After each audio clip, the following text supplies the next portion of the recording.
नमस्कार, जय हिंद, राधे राधे साथियों। स्वागत है आपका अपने YouTube चैनल आगाज क्लासेस पर। मैं रतन कृष्ण लवानिया फिर से आपके सामने हाजिर हूँ लेकर इतिहास की कड़ी में। तो कल सिंधु सभ्यता हो गई थी, कल की क्लास में सिंधु सभ्यता, उसकी विशेषताएं वो सब हम कर चुके थे। तो आज वैदिक युग की क्लास स्टार्ट होगी। तो आप सीधे हम टॉपिक स्टार्ट करते हैं। पूरा वैदिक युग। अगर वैदिक युग में देखो तो मोटा मोटा वैदिक युग का सबसे पहले जो मेन जो होता है कि टाइम पीरियड क्या रहा, उसका समय काल क्या रहा। तो वैदिक युग का समय काल मैंने जो पहले भी आपको बताया था, सीधे सीधे ये हो गया 1500 बीसी से 600 बीसी। ये टाइम रहेगा वैदिक काल का, जो वैदिक युग है वो रहेगा। और वैदिक युग को भी आप जैसे दो भागों में विभाजित करके देख सकते हो कि 1500 से और 1000 बीसी तक तो हो गया ऋग्वैदिक काल, और या फिर पूर्व वैदिक काल बोल दो या ऋग्वैदिक काल बोल दो, और 1000 बीसी के बाद उत्तर वैदिक काल हो गया। तो आप जैसे इसे दो भाग में डिवाइड कर सकते हैं। अब देखो तो एक यहाँ अगर आप नीचे अगर जैसे लाओ तो मेन हो गया, ये हो गया 1500 बीसी से 1000 बीसी बीसी। या आपको और अच्छी तरीके से एक समझाऊं तो आप सीधे ये करो, ये और ये, और बीच में 1000 बीसी और ये हो गए 1500 बीसी, 1500 बीसी और 600 बीसी। अब आपको मैं थोड़ा समझाऊं तो आप थोड़ा दिमाग यहाँ फोकस करके आप देखना बोर्ड पे। तो जो मेन जो वैदिक युग है वो 1500 ईसा पूर्व से 600 ईसा पूर्व के बीच में है। और 600 ईसा पूर्व और 1500 ईसा पूर्व जो पूरा जो वैदिक युग है उसे दो भाग में डिवाइड किया जाता है। 1500 ईसा पूर्व से 1000 ईसा पूर्व, 1000 ईसा पूर्व से 600 ईसा पूर्व। और जो मेन जो विभाजन का जो आधार है, जो दो भाग में जो विभाजित किया गया है ये जो 1000 ईसा पूर्व में, तो जो विभाजन का आधार रहेगा वो रहेगा लोहे की खोज। क्योंकि 1000 ईसा पूर्व में लोहे की खोज हुई, लोहे की खोज। जब लोहे की खोज हो गई 1000 ईसा पूर्व में, तो उसके बाद जो परिवर्तन होगा, तो ये जो पार्ट है मैं इसे थोड़ा कलर और चेंज करके आपको बता दूं कि यहाँ से 1000 ईसा पूर्व से और यहाँ तक ये वाला जो टाइम पीरियड है, ये वाला ये हो जाएगा वैदिक ऋग्वैदिक काल।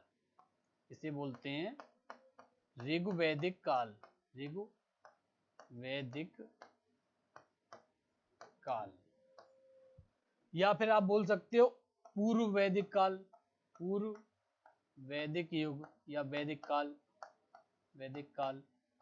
और जो 1000 बीसी मतलब 1000 ईसा पूर्व से और ये 600 ईसा पूर्व वाला ये है जो टाइम पीरियड है, उसे बोलेंगे उत्तर वैदिक काल, उत्तर वैदिक काल, उत्तर वैदिक काल।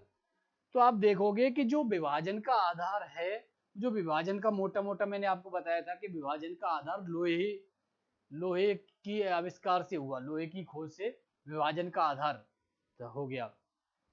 तो जो विभाजन का आधार, जो जैसे ये लोहे का आविष्कार होगा, लोहे की खोज होगी, तो तुरंत जो परिवर्तन जो आएंगे आपको साफ जैसे पता चलेगा।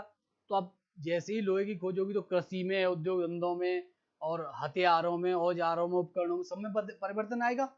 क्योंकि लोहे की खोज होते ही लोहे से बनने लगेंगे, लोहे हार्ड होता है, तो लोहे की, तो वो एक क्रांति जैसे आप बोल सकते हो कि लौह क्रांति।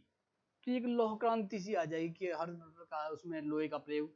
और ये जो ऋग्वैदिक काल, जो पूर्व वैदिक काल, जो प्राचीन उससे चला आ रहा है कि कहाँ से युगीन सभ्यता, कहाँ से और से सिंधु सभ्यता से जो चले आ रहे हैं, जो धातु आ रहे हैं, वहां तक ये 1000 बीसी तक ये रहेंगे।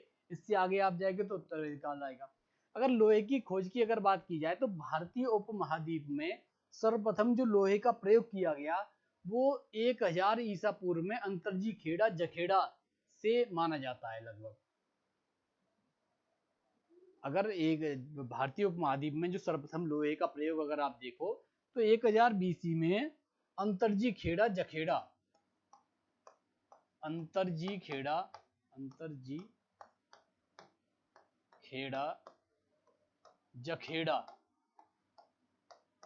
जखेड़ा से माना जाता है। ये तो मोटा मोटा एक मेन आपको याद ही रहे होगा कि अंतरजी खेड़ा जखेड़ा से माना जाता है।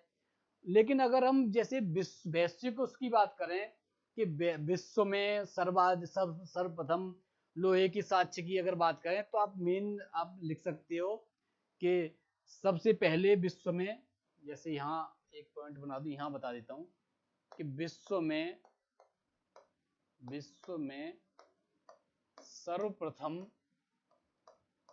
सर्वप्रथम लोहे का प्रयोग, लोहे का प्रयोग हित्ती मित्तानी जनजाति, हित्ती मित्तानी जनजाति, हित्ती मित्तानी जनजाति ने किया। आप जैसे मोटा मोटा आप देखो तो हित्ती मित्तानी जनजाति ने किया, और जैसे कोई पूछे कि कहाँ किया, तो एशिया माइनर में किया। ये भी आप लिख सकते हो कि एशिया माइनर में, एशिया माइनर में हित्ती मित्तानी। तो अब मोटा मोटा आप देखोगे 1000 BC में जब लोहे की खोज हुई, तो आप सीधे सीधे आप जानोगे कि 1000 BC में जैसे ही लोहे की खोज हुई, तो आपको जैसे ही पता चलेगा कि सर्वप्रथम, जैसे भारतीय अगर उपमहाद्वीप में देखा जाए, तो मेन जैसे लोहे की खोज से जो उत्तर वैदिक काल और वैदिक ऋग वैदिक काल में जो विभाजन हुआ, तो भारतीय उपमहाद्वीप में आप देखोगे तो 1000 BC में अंतरजी खेड़ा जखेड़ा से लोहे के साक्ष्य प्राप्त हुए या लोहे की खोज को माना जाता है। अगर वैश्विक उस पर देखा जाए तो वैश्विक स्तर पर हित्ती मित्तानी जनजातियों ने जो एशिया माइनर में लोहे का प्रयोग किया, तो ये लिख सकते हैं। और अगर जैसे आधुनिक वर्तमान स्रोतों, वर्तमान मतलब साक्ष्यों के उस पर, या वर्तमान लोहे के जो बोलते हैं प्राचीनतम साक्ष्य या वर्तमान शोधों से अगर पता चला है, तो जो मल्हार चंदौली यूपी है, वहां से 1200 ईसा पूर्व पहले के लोहे के साक्ष्य प्राप्त हुए हैं। तो ये जैसे एक फैक्ट है कि जिसे मतलब आप ध्यान में रखना कि वर्तमान अगर शोधों की अगर बात की जाए, तो वर्तमान शोधों के आधार पर आप देख पाओगे कि वर्तमान शोधों पर जो मल्हार चंदौली यूपी उत्तर प्रदेश से में एक मल्हार नाम की जगह है चंदौली डिस्ट्रिक्ट में, तो वहां से क्या है कि वहां से 1200 ईसा पूर्व में, जो 1200 ईसा पूर्व में वो साक्ष्य प्राप्त हुए, लोहे की साक्ष्य प्राप्त हुए हैं। तो उसे एक नए शोधों में आप इसी फैक्ट में थोड़ा इंक्लूड कर लेना कि मल्हार चंदौली से, तो कहाँ थोड़ा लिखने की भी जगह नहीं है, तो आप लिख लेना यहाँ वर्तमान शोधों से, यहाँ लिख देता हूँ मल्हार चंदौली यूपी से, यूपी मीन्स मतलब उत्तर प्रदेश से 1200 BC में लोहे के साक्ष्य प्राप्त हुए हैं, या लोहे का प्रयोग किया गया था वर्तमान शोधों पर, इससे बोला जाता है। तो ये हो गया। अब हम आगे बढ़ते हैं, तो वैदिक युग में आप देखो तो मेन जो मैंने बता दिया कि एक तो वैदिक का सबसे पहले मैंने टाइम पीरियड बताया कि टाइम पीरियड क्या है, ये समझाने के लिए कि वैदिक युग कहाँ से कहाँ तक कैसे अगर दो पार्ट में विभाजित हुआ है, दो पार्ट में अगर विभाजित हुआ है, तो आप देख सकते हो कि दो पार्ट में मतलब क्या आधार रहा, क्या वो रहा, तो उसके उस पर। अब मेन जो वैदिक युग की अगर बात करो, तो वैदिक युग को अगर हम जैसे स्टार्ट करते हैं, तो ऋग वैदिक काल और उसकी जब प्रारंभ करेंगे, तो मोटा मोटा मैं आपको ये वो बता दूं अप्रोचेज कि हम किस तरीके से अगर हम पढ़ेंगे। तो मेन अगर जैसे अगर आप देखो, तो जैसे अप्रोच की अगर बात करो या दृष्टिकोण की बात करें, अप्रोच या दृष्टिकोण की अगर बात करें, दृष्टिकोण की बात करें, तो सबसे पहले अगर हम क्या रखेंगे, सबसे पहले क्या रखेंगे कि वैदिक युग का जो साक्ष्य प्राप्त हुए, तो मेन वैदिक युग के साक्ष्य वैदिक साहित्य से प्राप्त हुए, वैदिक साहित्यों से प्राप्त हुए, तो वैदिक साहित्य हो गए। और वैदिक युग में मैं आपको बता दूं कि पुरातात्विक साहित्य सीमित संख्या में है या सीमित अवस्था में है, और साहित्यिक स्रोत या प्रातात्विक स्रोत मतलब सीमित संख्या में, और साहित्यिक स्रोत सर्वाधिक मतलब थोड़ी प्रातात्विकों से अधिक संख्या में प्राप्त हुए हैं। तो उन्हीं के आधार पर वैदिक युग को हम वैदिक युग का अध्ययन करते हैं। तो वैदिक साहित्य हो गया। अगर दूसरे उस पर देखो तो अब क्षेत्र विस्तार आप डाल सकते हो कि कहां से कहां तक रहा। तो क्षेत्र विस्तार, क्षेत्र विस्तार।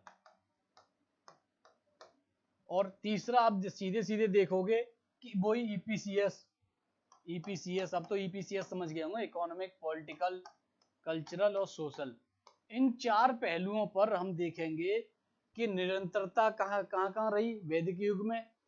और जैसे ऋग्वैदिक काल में, ऋग्वैदिक काल, ऋग्वैदिक, इन चारों पहलुओं के आधार पर ऋग्वैदिक काल और उत्तर वैदिक काल, उत्तर वैदिक काल, वैदिक काल में निरंतरता और परिवर्तन के पहलुओं को जानेंगे। मेन ये हो गया निरंतरता और परिवर्तन, निरंतरता और परिवर्तन, और परिवर्तन के पहलुओं को जानेंगे, परिवर्तन के पहलुओं को जानेंगे। तो ये हमारा मोटा मोटा एक अप्रोच हो गई। अगर एक पॉइंट अगर हम अप्रोच में और डाल सकें तो शब्दावलियां, शब्दावलियां, ये सबसे ज्यादा शब्दावलियां अगर आप देखो तो ज्यादातर वैदिक युग में शब्दावलियां पूछ लेता है, क्योंकि जितनी भी पुरानी प्राचीन नदियां थी, वितस्ता, झेलम, अस्किनी, चिनाब, बिपाशा, ब्यास, सतुद्री, सतलज, तो ऐसे ही सुरसुती, सरस्वती, तो ये सब शब्दावलियां ऐसे प्राप्त होती हैं। बाकी और शब्दावलियां की जो गाय से, के गोहित्र, गव्युति, ये सब गाय के, गाय और सर्वाधिक, जैसे अभी मैं आपको बताऊंगा कि वैदिक युग में गाय को सर्वश्रेष्ठ पशु या सर्वाधिक मतलब पूजनीय पशु या सर्वाधिक जिसका सबसे ज्यादा बार बार वो किया गया है ऋग्वेद में, तो गाय शब्द ऐसा है जिसका बार बार पुनरावृत्ति की गई है उसकी। तो ये एक अप्रोच रहेगी मोटा मोटा कि आपको किस तरीके से पढ़ना है। तो मेन आपको मैं आपको बताऊं कि साहित्य स्रोतों के आधार पर सब हुआ है, तो आप साहित्यिक स्रोतों के उसको पढ़ेंगे। और उसके बाद जैसे ही मैंने वो क्षेत्र विस्तार जानेंगे कहाँ से कहाँ तक कैसे रहा। फिर ईपीसीएस पहलुओं पर तो आपको ऋग्वैदिक और उत्तर वैदिक काल में निरंतरता और परिवर्तन की वो देखनी। तो मोटा मोटा ये हो गया। तो ये एक अप्रोचेज मैंने आपको बता दी कि हम वैदिक युग को किस तरीके से घेरेंगे। ऐसे ही मैं आपको बताऊं कि जब ज्योग्राफी की मैपिंग में आपको करवाऊंगा तो उसमें मैं आपको बताऊंगा कि कोई अगर कॉन्टिनेंट है तो उसके बारे में जैसे मैपिंग करवानी है तो उससे पहले चारों तरफ से घेरना होता है। ऐसे ही इसका एक दृष्टिकोण होता है पढ़ने का कि वैदिक युग को किस तरीके से हमें पढ़ना है। तो वैदिक युग में अगर सबसे पहले अगर हम देखें, एक सेकेंड, सबसे पहले हम देखें तो मेन आ जाता है वैदिक साहित्य, वैदिक साहित्य। और वैदिक साहित्य में मोटा मोटा आप लिख सकते हो कि आप जैसे वैदिक साहित्य में आप देखो तो वेद आ जाएंगे। तो वेद, वेद, पुराण, पुराण, और आप लिख सकते हो कि ब्राह्मण और उपनिषद।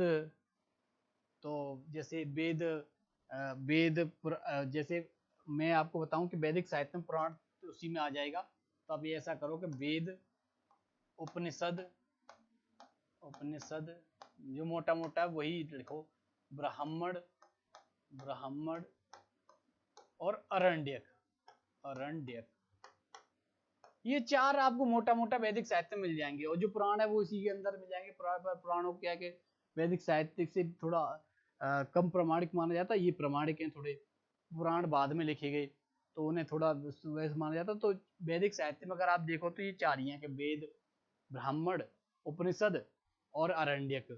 तो ये हो गया। अगर जैसे वैदिक साहित्य का अगर देखा जाए तो वैदिक साहित्य में जैसे वेदों में चार वेद, चार वेद हो जाएंगे। चार वेद में भी ऋग्वेद, ऋग्वेद, सामवेद, सामवेद यजुर्वेद, यजुर्वेद, और चौथा हो जाएगा अथर्ववेद, अथर्ववेद। तो 4 वेद तो सबको पता ही है कि 4 वेद हो जाएंगे। अब मैं आपको बताऊं कि वैदिक साहित्य और जो वैदिक साहित्य है उसमें जैसे 4 वेद तो हो ही गए, तो वेद में वेद, उपनिषद, ब्राह्मण और आरण्यक ये सब हो गए। उसमें अगर हम मोटा मोटा अगर देखें तो उत्तर वैदिक साहित्य में क्या आ जाएगा, उत्तर वैदिक साहित्य में बाकी कुछ नहीं है, सेम वही रहेंगे, लेकिन परिवर्तन कहाँ आ जाएगा, जैसे वैदिक साहित्य में और उत्तर वैदिक साहित्य में परिवर्तन। जैसे उत्तर वैदिक साहित्य अगर हम देखें, उत्तर वैदिक, रुको मैं थोड़ा और अच्छे तरीके से मैं आपको समझाता हूँ कि वैदिक साहित्य और उत्तर वैदिक साहित्य में अगर परिवर्तन करना हो तो एक फॉर्मूला टाइप से मैं आपको एक बार करवा के बता देता हूँ कि ये देखो, वैदिक साहित्य हम अगर लिखें, वैदिक साहित्य, साहित्य, तो सीधे सीधे आप लिख सकते हो कि 4 वेद, वेद प्लस उपनिषद, उपनिषद प्लस ब्राह्मण, ब्राह्मण प्लस अरण्यक, अरण्यक, ये हो गया। तो ये एक फॉर्मूला हो गया वैदिक साहित्य का। तो वैदिक साहित्य का फॉर्मूला 4 वेद, उपनिषद, ब्राह्मण, अरण्यक। और अगर आप देखो उत्तर वैदिक साहित्य, तो उत्तर वैदिक साहित्य में, वैदिक साहित्य के बारे में अगर आपको जानना हो तो सीधे सीधे जो 4 वेद हैं, ऋग्वेद, सामवेद, यजुर्वेद, अथर्ववेद, इसमें से ऋग्वेद माइनस हो जाएगा, इसमें से ऋग्वेद सिर्फ माइनस हो जाएगा। और ऋग्वेद जैसे माइनस होगा तो 3 वेद रह जाएंगे, 3 वेद प्लस उपनिषद, उपनिषद प्लस ब्राह्मण, ब्राह्मण और अरण्यक, अरण्यक। ये हो गया उत्तर वैदिक काल में, उत्तर वैदिक साहित्य में। और जो 3 वेद हैं उनमें से भी, जैसे अगर कोई 3 वेद पूछे तो आप सीधे लिख सकते हो कि सामवेद रह जाएगा, सामवेद, यजुर्वेद, यजुर्वेद और एक रह जाएगा अथर्ववेद। ऋग्वेद माइनस हो जाएगा इसमें से, क्योंकि ऋग्वेद तो खुद ऋग्वैदिक ऋग्वैदिक युग है। अब ऋग्वैदिक युग को अगर आपको पढ़ना है तो आप सीधे सीधे आप लिख सकते हो कि ऋग्वेद तो ऋग्वेद में 10 मंडल थे या 1010, मैं अभी आपको करवाऊंगा कि 1010 ऋचाएं सूक्त थे, तो आप 10,500 कुछ ऋचाएं थी, तो ये एक वो हो गया। तो उत्तर वैदिक युग में क्या है कि ऋग्वेद वाला जो ऋग्वैदिक साहित्य वो अलग हो जाएगा, 3 वेद इंक्लूड रहेंगे, उपनिषद, ब्राह्मण, अरण्यक सेम रहेंगे, उत्तर वैदिक साहित्य का ये हो जाएगा। अब जैसे हम आगे बढ़ते हैं कि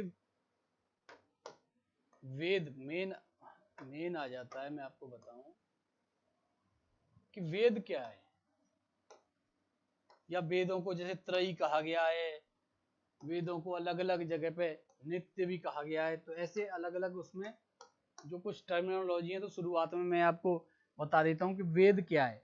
तो वेद शब्द, वेद अगर शब्द देखा जाए तो वेद शब्द निकला है विद शब्द से। विद, विद का अर्थ होता है, अर्थ हो गया जानना, जानना। तो वेद वेद विद शब्द से निकला है, विद का अर्थ होता है जानना। और वेद, और जैसे अगर वेदों को अगर जाए, जैसे वेद अगर वेदों को जाए तो वेदों को अपौरुषेय बोला गया है, अपौरुषेय। और एक जगह आप देखोगे तो वेद त्रयी बोला गया है, तो अलग अलग वेदों को नित्य बोला गया है। तो अपौरुषेय क्या है, क्योंकि वेदों को अगर अपौरुषेय बोला गया है तो अपौरुषेय का मतलब यह है कि पुरुषों के द्वारा इसकी रचना नहीं हुई, पुरुषों के द्वारा ये रचित नहीं है, पुरुषों के द्वारा रचित नहीं, रचित नहीं। और जब पुरुषों के द्वारा रचित नहीं है तो इन्हें देवताओं के द्वारा रचित माना गया है, देवताओं के द्वारा रचित, रचित। अपौरुषेय हो गया। अगर जैसे अगर वेदों को ही नित्य बोला गया है। और नित्य नित्य कैसे बोलेंगे? अगर नित्य बोला गया तो नित्य के पीछे भी कोई होगा, जैसे अपुरुष के पीछे के पुरुषों के द्वारा रचित नहीं है, देवताओं के द्वारा रचना की गई है, तो ये नित्य अपुरुष हो गया।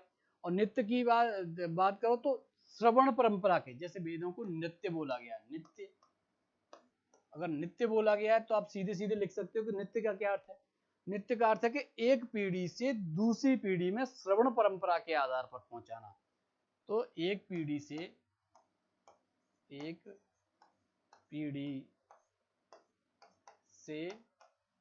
दूसरी पीढ़ी में, एक पीढ़ी से दूसरी पीढ़ी में श्रवण परंपरा के आधार पर, श्रवण परंपरा के आधार पर पहुंचाना,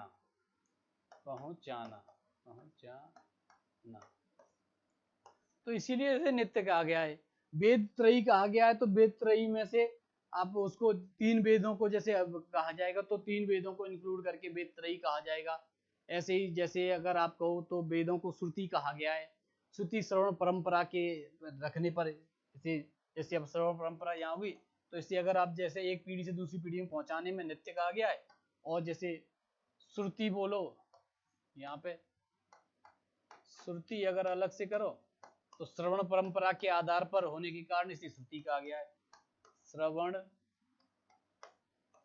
परंपरा के आधार पर एक मतलब मुंह से बोल के किसी को समझाना, दूसरी पीढ़ी को वहां तक पहुंचाना, क्योंकि यहाँ भी लिपि नहीं थी, यहाँ पे लिपि थी लेकिन पढ़ा नहीं गया, तो मतलब यहाँ पे लिपि नहीं थी। तो आप खुद सोच सकते हो कि एक जो वो बोल के दूसरी पीढ़ी को बताना, दूसरी पीढ़ी को समझाना, तो इसे श्रुति का समझा जाएगा। और जैसे अगर आप इससे कहो तो वेदों की अगर रचना की बात करें तो जैसे वेदों के रचनाकार तो बोल ही दिया कि देवताओं के द्वारा रचित हैं। अगर वेदों के संकलनकर्ता की बात करें, संकलनकर्ता की हम बात करें तो इसे कृष्ण द्वैपायन ऋषि थे, उनको संकलन महर्षि कृष्ण द्वैपायन वेद व्यास, ये इनका पूरा नाम है। तो उनको संकलन करता उनको माना गया, उन्होंने ही संकलन किया इनका। तो पूरा महर्षि कृष्ण द्वैपायन वेदव्यास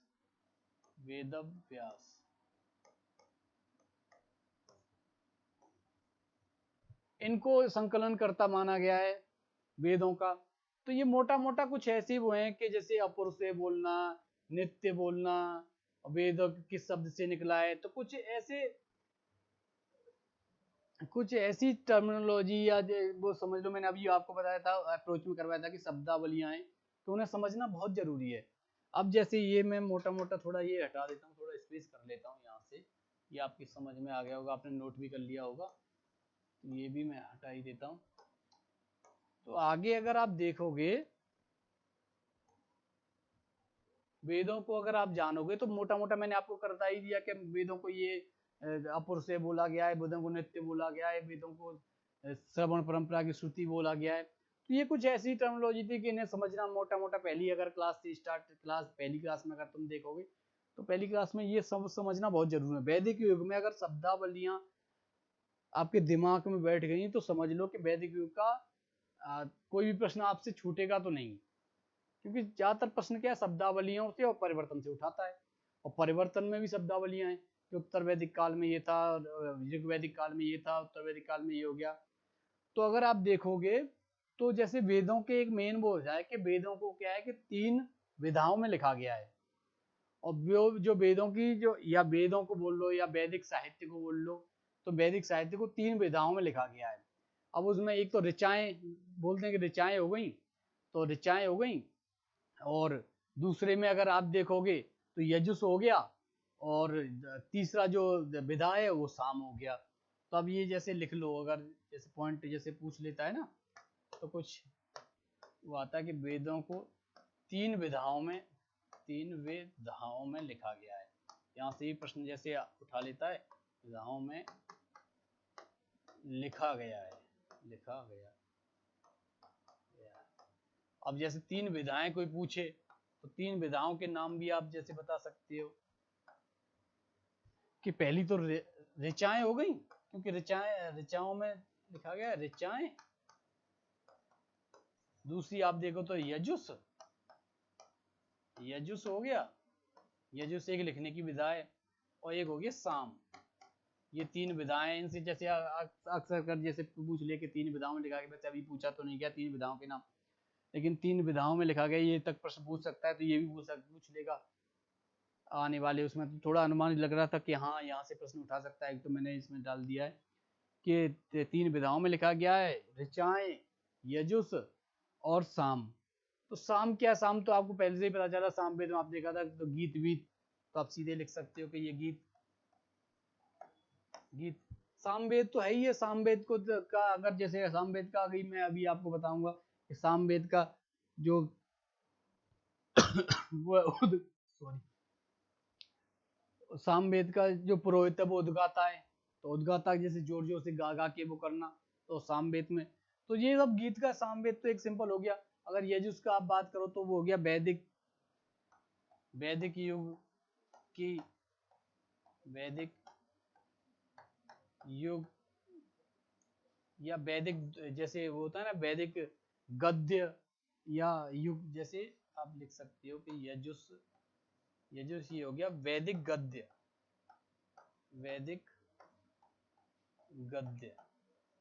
अब जब गीत हो गया, वैदिक गद्य हो गया, तो अब बचा क्या, पद्य बचा ना, तो इसमें ऋचाओं में वैदिक पद्य हो गया, वैदिक पद्य की रचना ऋचाओं में हो गई। अब इससे आगे मैं आपको मैं बताऊं तो अब जैसे हो गया, जैसे वेद हो गया, और मैं आपको जैसे बता रहा था कि वेदों को वेद त्रयी भी बोला जाता है, वेद त्रयी, या फिर सिर्फ त्रयी बोल दो, या वेद त्रयी बोल दो, कुछ ऐसी, जैसे मैं बताता हूँ वैदिक में थोड़ा हटके कुछ शब्दावलियां हैं वो आपको समझनी पड़ेंगी, वो क्या है आपको रटनी भी पड़ेंगी, क्योंकि इसमें फैक्ट बहुत हैं, वैदिक युग में बहुत फैक्ट हैं। सिंधु सभ्यता में जितने फैक्ट थे वो अलग है, लेकिन वैदिक युग में आपको 10 मंडल हैं, उनकी अगर रचयिता की बात करो तो उनकी रचयिता आपको रटने पड़ेंगे। उसके बाद वैदिक युग की टर्मिनोलॉजी इतनी ज्यादा है, शब्दावलियां इतनी ज्यादा है कि वो आपको नदियों के प्राचीन नाम और ये सब इसमें देखने पड़ेंगे। तो इसमें क्या है थोड़े फैक्ट ज्यादा है, तो आपको थोड़ा रट्टा ही मानना पड़ेगा, समझना भी पड़ेगा। तो आप देख सकते हो कि वेदों में, हाँ वेदों के हम वेद त्रयी पे थे, तो वेद त्रयी में आप देखोगे कि वेद त्रयी में 3 वेद हैं, 3 वेदों को वेद त्रयी बोला गया है, एक ऋग्वेद, सामवेद और यजुर्वेद। अथर्ववेद को वेद त्रयी में शामिल नहीं किया गया है, क्योंकि अथर्ववेद में क्या है कि जादू टोना और ये सब वशीकरण ये सब अथर्ववेद में आ जाता है, तो इसे वेद त्रयी नहीं कहा गया है। वेद त्रयी में आप लिख सकते हो ऋग्वेद, ऋग्वेद, सामवेद, सामवेद और यजुर्वेद, यजुर्वेद, इनको वेद त्रयी बोला गया है। तो वेद त्रयी में जैसे अगर उसको अथर्ववेद को अगर हटाया गया है, तो अथर्ववेद को क्या कि वो कर्मकांडीय वेद था, उसमें जितनी भी है, जैसे मैंने अभी आपको बताया था कि वशीकरण, जादू टोना और ये सब उसमें आ जाता है। तो आप देखोगे कि एक हर प्रकार का, जैसे सिंधु सभ्यता से आप देखते आ रहे हो कि आपको लगातार एक मतलब उत्कृष्ट नगर नियोजन मिला, उत्कृष्ट समाज मिला। बस एक मंदिर के साक्षी को छोड़ दो, बाकी पूजा पाठ में भी अगर आप देखो तो प्रकृति पूजक थे और सैन्य और नहीं थी। अब जैसे वैदिक युग में आके आपको देखेगा कि वो तो एक नगरीय सभ्यता थी, वैदिक युग ग्रामीण सभ्यता है। आप सीधे लिख लो यहाँ पे एक ये पॉइंट जरूर लिख लो कि ग्रामीण सभ्यता है, ग्रामीण सभ्यता मेन। अगर मेन जैसे वो आ जाएगा तो, और आप जैसे मोटा मोटा मैंने आपको यही कराया कि वेद क्या, वेद वेद के बारे में बताया, वेद वेद से निकला है, वेद का अर्थ होता है जानना।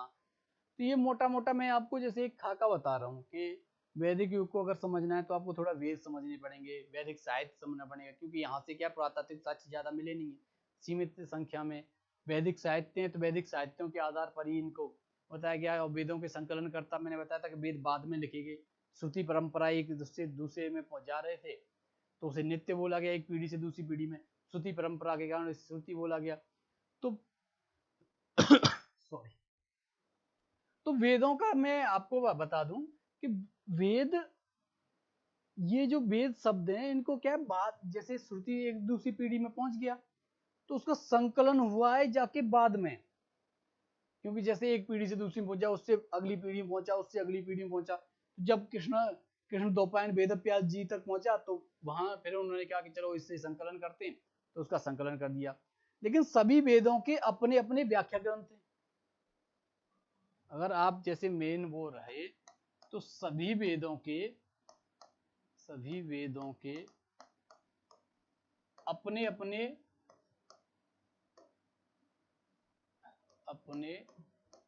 अपने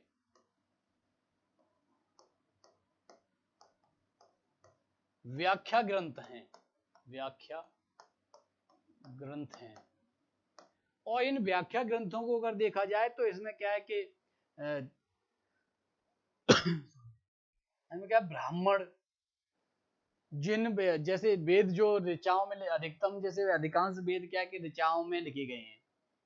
वैसे लिखने की 3 विधाएं मैंने अभी आपको बताया था कि ऋचाएं, यजुष और साम, लेकिन अधिकांश वेद क्या है कि ऋचाओं में लिखे गए। और इनकी जो व्याख्या, जो ऋचाओं की जो व्याख्या हुई वो उसमें की गई है ब्राह्मणों में। तो आप ब्राह्मण ग्रंथों में व्याख्या, या ब्राह्मण ग्रंथ आप लिख सकते हो, ब्राह्मण ग्रंथ। तो ये हो गया ब्राह्मण ग्रंथ मोटा मोटा। और जैसे अगर आप देखो तो वेद, अब मैं थोड़ा ये हटा देता हूँ इधर से, वेद त्रयी आपके समझ में आ गया, ये नोट हो ही गया पूरा।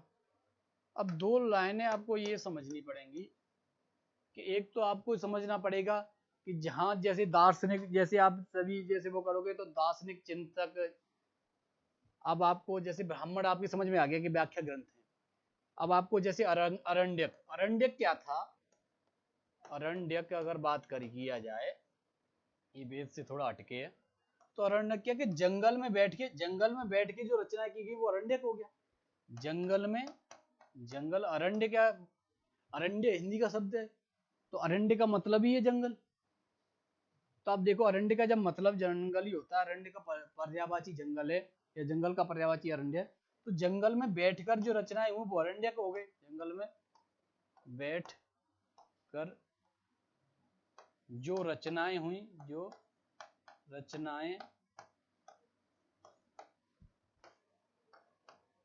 वे अरण्यक कहलाए।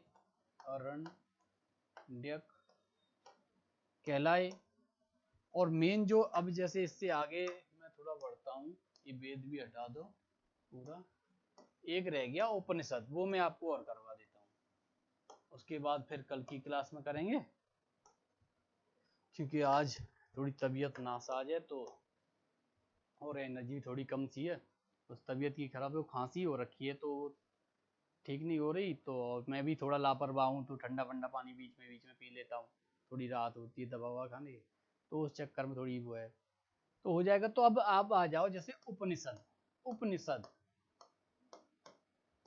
अब ये जो उपनिषद है, उपनिषद आपको समझना पड़ेगा कि जहां से दार्शनिक चिंतन की प्रक्रिया हुई, तो जैसे दार्शनिक चिंतन की जो प्रक्रिया हुई वो तो हो गई अरण्यकों में व्यक्त हुई। जैसे दार्शनिक चिंतन की जो प्रक्रिया प्रारंभ हुई, तो यहाँ आप एक यहाँ लिख लो, दार्शनिक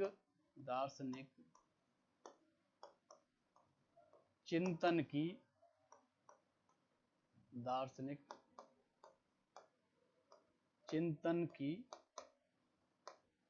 प्रक्रिया प्रारंभ हुई, तो प्रारंभ हुई वो तो हो गए अरण्यक में प्रारंभ हुई। अगर दार्शनिक चिंतन की जो प्रक्रिया प्रारंभ हुई वो तो अरण्यक हो गई, लेकिन जो दार्शनिक चिंतन की जो बोलते ना चरम, या दार्शनिक चिंतन की विस्तृत, तो जो जैसे अब जैसे अरण्यक मैंने अभी करवाया था कि दार्शनिक चिंतन की प्रक्रिया प्रारंभ हुई तो अरण्यक हो गई, और इन्हीं का अरण्यकों का ही जंगल में रचना हुई, ये मैंने अभी आपको करवाई दिया है।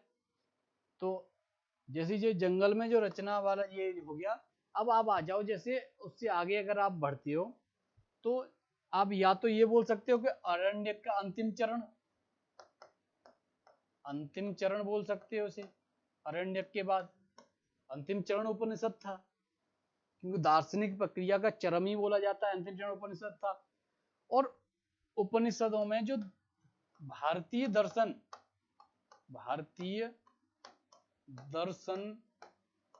की उच्च कोटि, आप देखोगे कि भारतीय दर्शन का सर्वोच्च स्तर उपनिषद में प्रदर्शित करता है या अभिव्यक्त होता है। तो भारतीय दर्शन का ये पॉइंट लिख सकते हो, ये पॉइंट पूछा भी गया है, प्रश्न भी है, आयोग का प्रीवियस ईयर वाला भी है। भारतीय दर्शन का सर्वोच्च स्तर प्रदर्शित होता है, प्रदर्शित या अभिव्यक्त होता है, अभिव्यक्त होता है। तो आप देख सकते हो कि उपनिषदों में भारतीय दर्शन का सर्वोच्च स्तर प्रदर्शित होता है या अभिव्यक्त होता है। तो उपनिषद क्या हो गया, एक दार्शनिक प्रक्रिया हो गई। उपनिषद में दार्शनिक जितने भी थे, अब अरण्यकों में दार्शनिक प्रक्रिया प्रारंभ हुई, और जो अरण्यकों का अंतिम चरण बोल लो या अंतिम चरण से दार्शनिक प्रक्रिया जिसमें हुई, वो उपनिषद हो गए।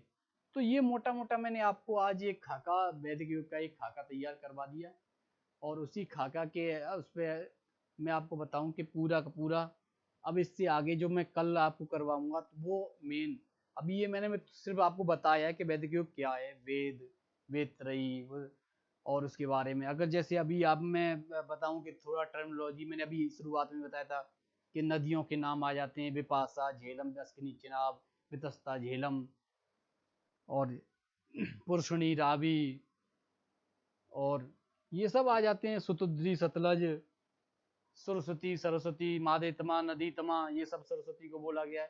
तो ये सब क्या, यही है। और वेद में क्या 1028 सूक्त हैं, 10,000 कुछ ऋचाएं हैं।